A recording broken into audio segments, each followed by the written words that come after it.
Hi friends, welcome back to the Roopa designs. Friends, ಇವತ್ತು ನಾನು ಟ್ರೆಂಡಿಂಗಲ್ಲಿರೋ ಸ್ಲೀವ್ಸ್ ಡಿಸೈನ್ ಯಾವ ರೀತಿ ಸ್ಟಿಚ್ ಮಾಡ್ಕೊಳ್ಳೋದು, ಪಫ್ ಸ್ಲೀವ್ಸ್ ಡಿಸೈನ್, ಹೊಸ ಡಿಸೈನ್ ಇದು ತುಂಬಾ ಟ್ರೆಂಡಿಂಗಲ್ಲಿದೆ. ಇದನ್ನು ಯಾವ ರೀತಿ ಪೂರ್ತಿಯಾಗಿ ಸ್ಟಿಚ್ ಮಾಡ್ಕೊಳ್ಳೋದು, ಹಾಗೆ ಬ್ಲೌಸ್ಗೆ ಅಟ್ಯಾಚ್ ಮಾಡ್ಕೊಳ್ಳೋದು ಹೇಗೆ ಅಂತ ತೋರಿಸ್ಕೊಡ್ತೀನಿ. ಇದರದ್ದು ಬ್ಲೌಸ್ ಕಟ್ಟಿಂಗ್ ಈಗ ಆಲ್ರೆಡಿ ಅಪ್ಲೋಡ್ ಮಾಡಿದ್ದೀನಿ, ಆ ವಿಡಿಯೋ ನೋಡಿಲ್ಲ ಅಂದರೆ ನೋಡಿ. ಫಸ್ಟು ಈ ಥರ ಫೋಲ್ಡ್ ಮಾಡ್ಕೋಬೇಕು. ನಮಗೆ ಕಡಿಮೆ ಬಂತು ಅಂದರೆ ಈ ಥರ ಡಿಫ್ರೆನ್ಸ್ ಆಗಿ ಫೋಲ್ಡ್ ಮಾಡಿ ಇಟ್ಕೊಂಡು ಲೆಂತ್ ಎಷ್ಟು ಬರುತ್ತೆ ಅಂತ ನೋಡಿಕೊಂಡು ನಾನಿಲ್ಲಿ ಮಾರ್ಕ್ ಹಾಕ್ಕೊಳ್ತಾ ಇದ್ದೀನಿ. ನನಗೆ ರೆಡಿ ಬಂದು 9.5 10 ಇಂಚು ಬೇಕಾಗಿರೋದು. ನಾನಿಲ್ಲಿ 1 ಇಂಚ್ ಎಕ್ಸ್ಟ್ರಾ ಇಟ್ಕೊಂಡು ಕಟ್ ಮಾಡ್ಕೊಳ್ತಾ ಇದ್ದೀನಿ. 11 ಇಂಚಿಗೆ ಮಾರ್ಕ್ ಹಾಕ್ಕೊಳ್ತಾ ಇದ್ದೀನಿ. 1-1.5 ಇಂಚ್ ಬೇಕಾದರೆ ನೀವು ಎಕ್ಸ್ಟ್ರಾ ತೊಗೋಬೋದು. 1 ಇಂಚ್ ಎಕ್ಸ್ಟ್ರಾ ಇಟ್ಕೊಂಡು ನಾನು ಮಾರ್ಕ್ ಹಾಕ್ಕೊಂಡಿದ್ದೀನಿ. ಈಗ ಡಿಸೈನ್ ಮಾಡೋದಕ್ಕೋಸ್ಕರ 1.5 ಇಂಚು ಈ ಥರ ಮಾರ್ಕ್ ಹಾಕ್ಕೊಳ್ತಾ ಇದ್ದೀನಿ. ನಮಗೆ ಸುತ್ತಳತೆಗಿಂತ ಎಕ್ಸ್ಟ್ರಾ ಜಾಸ್ತಿ ತೊಗೋಬೇಕು. ಈ ಥರ 1-1.5 ಇಂಚಿನಷ್ಟು ನಾವು ಎಕ್ಸ್ಟ್ರಾ ತೊಗೋಬೇಕು. ಫೋಲ್ಡಿಂಗ್ಸ್ ಹಾಕುವಾಗನೇ ಜಾಸ್ತಿ ತೊಗೋಬೇಕು. ಅಕಸ್ಮಾತ್ ನಿಮಗೇನಾದರೂ ಸಾಲದಾಯಿತು ಅಂದರೆ ಪೀಸ್ ಹಚ್ಕೊಂಡು ಸರಿ ಮಾಡ್ಕೋಬೇಕು.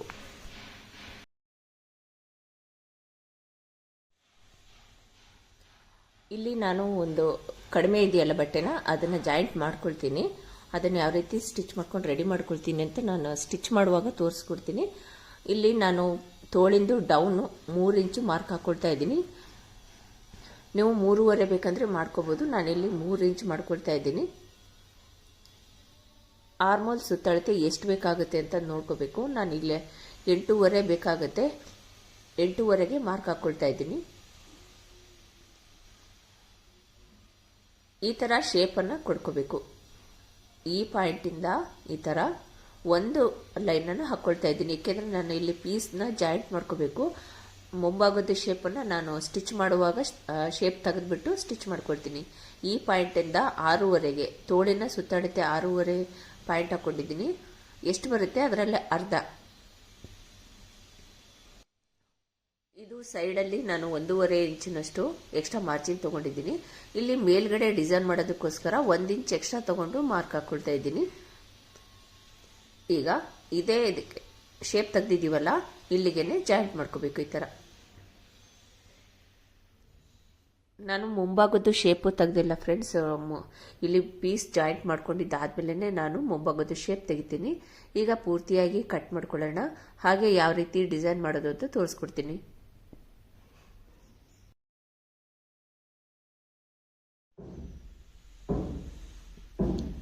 ಈ ಥರ ಎಲ್ಲ ಕಚ್ಚಿ ಹಾಕ್ಕೊಳ್ಬೇಕು. ಇಲ್ಲಾಂದರೆ ಮಾರ್ಕ್ ಹಾಕ್ಕೊಂಬಿಡಿ, ನಿಮ್ಗೆ ಗೊತ್ತಾಗುತ್ತೆ. ಯಾವ ರೀತಿ ಲೈನಿಂಗ್ ಮೇನ್ ಬಟ್ಟೆ ಜಾಯಿಂಟ್ ಮಾಡಿಕೊಂಡು ಯಾವ ರೀತಿ ಡಿಸೈನ್ ಮಾಡೋದು ಅಂತ ತೋರಿಸ್ಕೊಡ್ತೀನಿ. ಈ ಪಾಯಿಂಟ್ಗೂ ಕಚ್ಚಿ ಹಾಕ್ಕೊಳ್ಳಿ. ನೋಡಿ, ಈ ಪಾಯಿಂಟ್ನ ಈ ಥರ ಫೋಲ್ಡ್ ಮಾಡಿದರೆ ನಮಗೆ ಇದು ಕರೆಕ್ಟ್ ತೋಳಿಂದು ಉದ್ದ ಅಳತೆ ಗೊತ್ತಾಗುತ್ತೆ. ಅದು ಎಕ್ಸ್ಟ್ರಾ ನಾನು ಡಿಸೈನ್ ಮಾಡೋದಕ್ಕೋಸ್ಕರ ತಗೊಂಡಿರೋದು. ಇಲ್ಲಿ ಪೀಸ್ ಜಾಯಿಂಟ್ ಮಾಡಿ ಇಟ್ಕೊಂಡಿದ್ದೀನಿ. ನೋಡಿ, ಕಾಣಿಸ್ತಾ ಇದೆಯಲ್ಲ, ಇಲ್ಲಿಗೆ ಮತ್ತೆ ಈ ಸೈಡಲ್ಲಿ ಸ್ವಲ್ಪ 1 ಇಂಚಿನಷ್ಟು. ಏಕೆಂದರೆ ನಮಗೆ ಡಿಸೈನ್ ಮಾಡಿದಾಗ ನಮಗೆ ಬಟ್ಟೆ ಜಾಸ್ತಿ ಬೇಕಾಗುತ್ತೆ. ನೀವು ಮೇನ್ ಬಟ್ಟೆ ಜಾಸ್ತಿ ಇದ್ದಾಗ ಮಾತ್ರ ಈ ಥರ ಡಿಸೈನ್ ಮಾಡೋದಕ್ಕೆ ಸಾಧ್ಯ. 1.5 ಇಂಚು ಒಂದು ಸೈಡಲ್ಲಿ ತಗೊಂಡಿದ್ದೀನಲ್ಲ, ಇನ್ನೊಂದು ಸೈಡಲ್ಲಿ ಇದೇ ಥರನೇ ನೀವು ಮಾರ್ಕ್ ಹಾಕ್ಕೊಳ್ಬೇಕು.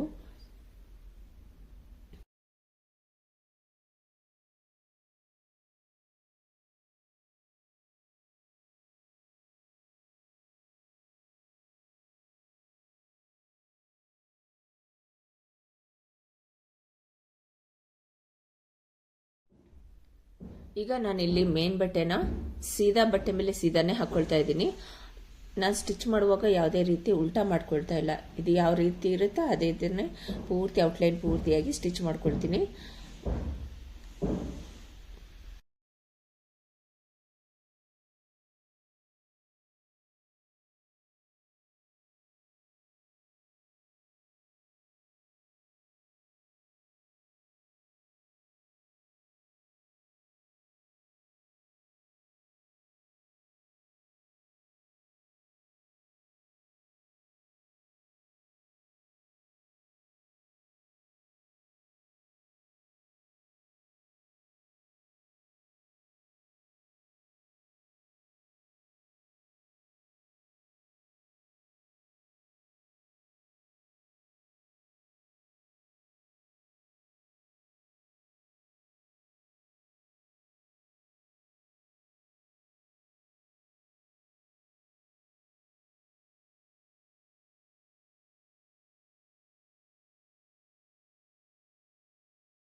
ಈಗ ಪೂರ್ತಿ ನಾನು ಈ ಥರ ಸ್ಟಿಚ್ ಮಾಡ್ಕೊಂಡಿದ್ದಾದಮೇಲೆ 1.5 ಇಂಚಿಗೆ ನನಗೆ ಮೇಲ್ಗಡೆ ಲೈನ್ಸು ಗೊತ್ತಾಗಬೇಕು, ಹಾಗಾಗಿ ಈ ಥರ ಬರ್ಕೊಳ್ತಾ ಇದ್ದೀನಿ.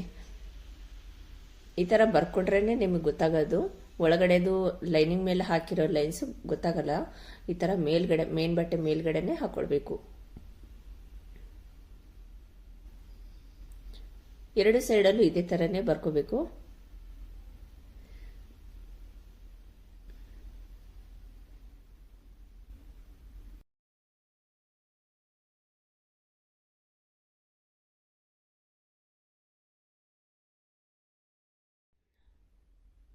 ಐದೂವರೆ ಇಂಚಿಗೆ ನಾನಿಲ್ಲಿ ಪಾಯಿಂಟ್ ಹಾಕ್ಕೊಳ್ತಾ ಇದ್ದೀನಿ. ಮತ್ತೊಂದು ಪಾಯಿಂಟನ್ನು ಹಾಕ್ಕೊಳ್ಬೇಕು, ಇದು ತುಂಬಾ ಇಂಪಾರ್ಟೆಂಟ್. ಇದು ಇಲ್ಲಿಗೆ ಒಂದು ಅಡ್ಡ ಲೈನ್ನ ಹಾಕ್ಕೊಳ್ಬೇಕು.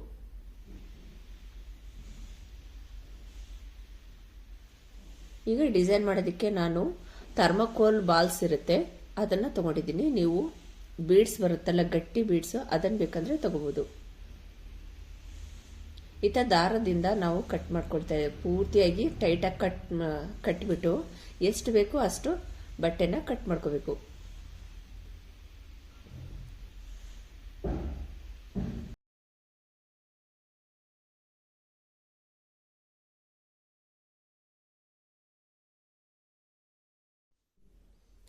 ಈಗ ನಾನಿಲ್ಲಿ ಒಂದು ಸ್ಲೀವ್ಸ್ಗೆ ಎಷ್ಟು ಬೇಕಾಗುತ್ತೆ ಪೋಟ್ಲಿ ಡಿಸೈನ್ಸ್ಗಳನ್ನ ರೆಡಿ ಮಾಡಿ ಇಟ್ಕೊಂಡಿದ್ದೀನಿ. ಸಿಲ್ವರ್ ಕಲರಲ್ಲಿ ರೆಡಿ ಮಾಡಿ ಇಟ್ಕೊಂಡಿದ್ದೀನಿ. ಇಲ್ಲಾಂದ್ರೆ ನೀವು ಇದೇ ಕಲರಲ್ಲಿ ಬೇಕಂದ್ರೆ ಸ್ಯಾರಿನಲ್ಲಿ ಇರುತ್ತಲ್ಲ ಬಟ್ಟೆ, ಅದನ್ನೇ ಕಟ್ ಮಾಡಿಕೊಂಡು ನೀವು ರೆಡಿ ಮಾಡ್ಕೋಬಹುದು. ನಾನು ಸಪರೇಟ್ ಬಟ್ಟೆ ಕಟ್ ಮಾಡ್ಕೊಂಡಿದ್ದೀನಿ. ಈಗ ಪೂರ್ತಿ ಎಷ್ಟು ಬೇಕಾಗುತ್ತೆ ಒಂದು ಸ್ಲೀವ್ಸಿಗೆ, ನಿಮಗೆ ಒಂದು 10 ಬೇಕಂದ್ರೆ 10ನ್ನೇ ಹಾಕಿ, ಇಷ್ಟೇ ಹಾಕಬೇಕು ಅಂತ ಏನಿಲ್ಲ. ನೀವು ಮಾರ್ಕ್ ಹಾಕೊಂಡು ಬೇಕಂದ್ರೆ ಹಾಕೊಳ್ಬಹುದು.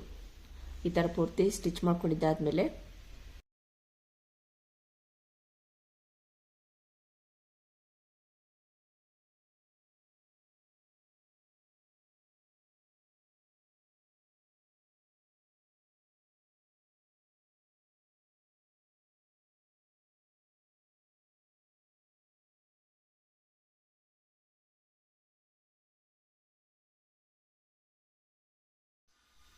ನೋಡಿ, ಈ ತರ ಪೂರ್ತಿ ರೆಡಿ ಮಾಡ್ಕೊಂಡಿದ್ದಾದ್ಮೇಲೆ ಇನ್ನೊಂದು ಲೈನ್ ಹಾಕೊಂಡಿರ್ತೀವಲ್ಲ, ಅದನ್ನ ತಗೊಂಡ್ಬಂದು ಈ ತರ ಇದ್ರ ಮೇಲ್ಗಡೆ ಇಟ್ಕೊಂಡು ಸ್ಟಿಚ್ ಮಾಡ್ಕೋಬೇಕು.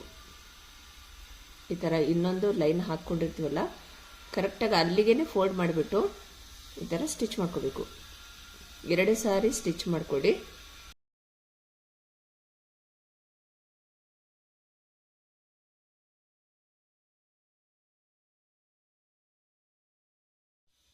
ಈ ತರ ಪೂರ್ತಿ ಸ್ಟಿಚ್ ಮಾಡ್ಕೊಂಡಿದ್ದಾದ್ಮೇಲೆ ಇಲ್ಲಿಗೊಂದು ಪಾಯಿಂಟ್ ಹಾಕೊಳ್ಳಿ. ನಿಮಗೆ ಸೆಂಟರ್ ಪಾಯಿಂಟ್ ಕರೆಕ್ಟಾಗಿ ಗೊತ್ತಾಗುತ್ತೆ. ಇದನ್ನ ಈ ಸೆಂಟ್ರಿಗೆ ಬರೋ ತರ ಇಟ್ಕೊಂಡು ಸ್ಟಿಚ್ ಮಾಡ್ಕೋಬೇಕು. ಇಲ್ಲಿ ನೋಡಿ, ಈ ತರ ಇಟ್ಕೊಂಡು ಒಂದು ಸ್ಟಿಚ್, ಜಸ್ಟ್ ಇದು ಎಲ್ಲಿಂದ ಸ್ಟಾರ್ಟ್ ಆಗಿರುತ್ತೆ ಅಲ್ಲಿಂದ ಅಷ್ಟೇನೆ.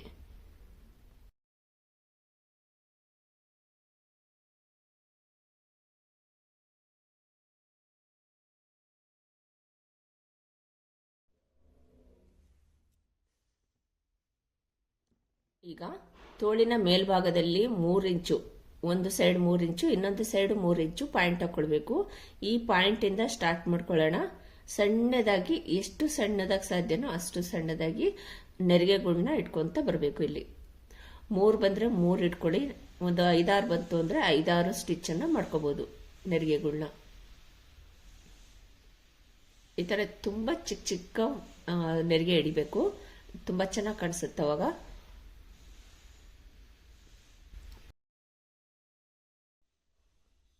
ಈ ತರ ಮೇಲ್ಗಡೆ ಇನ್ನೊಂದು ಇದೇ ತರನೇ ಸೇಮ್ ಸೆಂಟ್ರಿಗೆ ಇಟ್ಕೋಬೇಕಿಲ್ಲಿ ಬಟ್ಟೆನ. ಈ ತರ ಇಟ್ಕೊಂಡು ಇಲ್ಲೇ ಜಸ್ಟ್ ಒಂದು ಪಾಯಿಂಟ್ನಷ್ಟು ಸ್ಟಿಚ್ ಮಾಡ್ಕೋಬೇಕು ಅಷ್ಟೇನೆ. ಇಲ್ಲೇ ಲಾಕ್ ಮಾಡಬೇಕು. ಹಿಂದಕ್ಕೆ ಮುದ್ದಕ್ಕೆ ಸ್ಟಿಚ್ ಮಾಡ್ಕೊಂಡ್ರೆ ಲಾಕ್ ಆಗುತ್ತೆ. ನಿಮ್ಗೆ ಗೊತ್ತಾಗ್ಲಿಲ್ಲ ಅಂದ್ರೆ ಸೂಜಿ ದಾರದಿಂದ ಬೇಕಾದ್ರೆ ಸ್ಟಿಚ್ ಮಾಡ್ಕೋಬಹುದು. ಈ ತರ ಪೂರ್ತಿ ಸ್ಟಿಚ್ ಮಾಡ್ಕೊಂಡಿದ್ದಾದ್ಮೇಲೆ ಈಗ ನಾನು ಇಲ್ಲಿ ಥ್ರೆಡ್ ಪೈಪಿಂಗ್ನ ರೆಡಿ ಮಾಡಿ ಇಟ್ಕೊಂಡಿದ್ದೆ. ನೀವು ಸಿಂಗಲ್ ಫುಟ್ ಹಾಕೊಂಡು ಬೇಕಂದ್ರೆ ಸ್ಟಿಚ್ ಮಾಡ್ಕೋಬಹುದು. ಇದನ್ನ ಯಾವ ರೀತಿ ರೆಡಿ ಮಾಡ್ಕೊಳ್ಳೋದು, ಥ್ರೆಡ್ ಪೈಪಿಂಗ್ ಯಾವ ರೀತಿ ರೆಡಿ ಮಾಡ್ಕೊಳ್ಳೋದು ಅಂತ ಸಪರೇಟ್ ಆಗಿ ವಿಡಿಯೋ ಅಪ್ಲೋಡ್ ಮಾಡಿದ್ದೀನಿ. ನಿಮ್ಗೆ ಗೊತ್ತಾಗ್ಲಿಲ್ಲ ಅಂದ್ರೆ ಆ ವಿಡಿಯೋ ನೋಡ್ಕೊಂಡ್ ಬನ್ನಿ, ಗೊತ್ತಾಗುತ್ತೆ. ಈಸಿ ಮೆಥಡ್ ಅಲ್ಲಿ ಹೇಳ್ಕೊಟ್ಟಿದ್ದೀನಿ ಬಿಗಿನರ್ಸ್ಗಾಗಿನೇ. ಈ ತರ ಒಂದ್ಸರಿ ಸ್ಟಿಚ್ ಮಾಡ್ಕೊಂಡಿದ್ದಾದ್ಮೇಲೆ ಈ ತರ ಥ್ರೆಡ್ ಅಷ್ಟೇ ಕಾಣೋ ತರ ನಾವಿಲ್ಲಿ ಫೋಲ್ಡ್ ಮಾಡಿ ಸ್ಟಿಚ್ ಮಾಡ್ಕೋಬೇಕು ಪೂರ್ತಿ.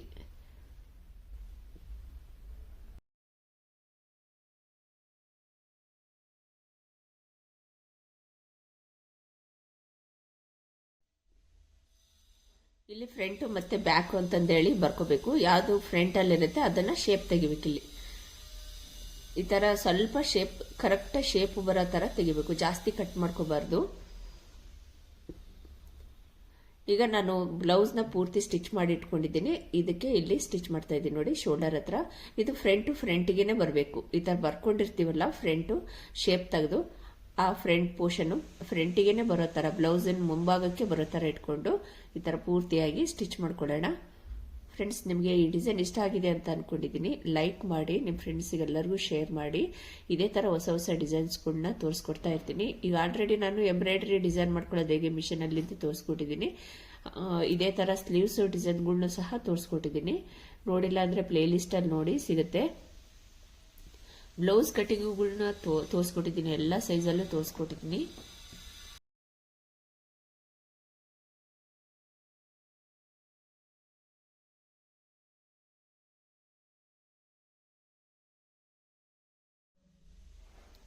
ಯಾವ ರೀತಿ ಫಿಟ್ಟಿಂಗ್ ಮಾಡ್ಕೊಳ್ಳೋದು ಅಂತ ತೋರಿಸ್ಕೊಡ್ತಾ ಇದ್ದೀನಿ ನೋಡಿ. 38 ಸೈಜ್ ಇಂದಿದ್ದು, 38 ಸೈಜ್ ಇಂದಿದ್ದು 9.25ಗೆ ಒಂದು ಪಾಯಿಂಟ್ ಹಾಕೊಂಡಿದ್ದೀನಿ. ಇಲ್ಲಿ 35ಗೆ 4ನೇ ಒಂದು ಭಾಗಕ್ಕೆ ನಾವಿಲ್ಲಿ ಮಾರ್ಕ್ ಹಾಕೊಳ್ಬೇಕು. ಇಲ್ಲಿದ್ದ ಫುಲ್ ಸ್ಟ್ರೈಟ್ ಆಗಿ ಇಲ್ಲ ತನಕ ಬರುತ್ತೆ, ಆಮೇಲೆ ಸ್ವಲ್ಪ ಒಳಕ್ಕೆ ಹೋಗುತ್ತೆ. ಅದನ್ನ ಸ್ವಲ್ಪ ಅಡ್ಜಸ್ಟ್ ಮಾಡಿ ಸ್ಟಿಚ್ ಮಾಡ್ಕೋಬೇಕು.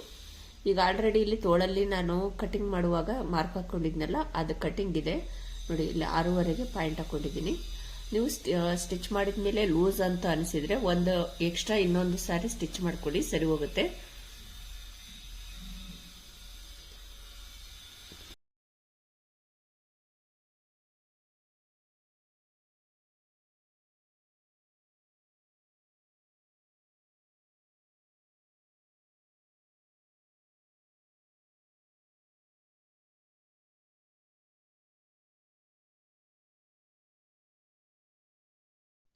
ಫೈನಲ್ ಆಗಿ ಈ ತರ ತುಂಬಾ ಚೆನ್ನಾಗಿ ಕಾಣಿಸುತ್ತೆ, ನೀಟಾಗಿ ಫಿನಿಶಿಂಗ್ ಚೆನ್ನಾಗಿ ಬರುತ್ತೆ ನೋಡಿ.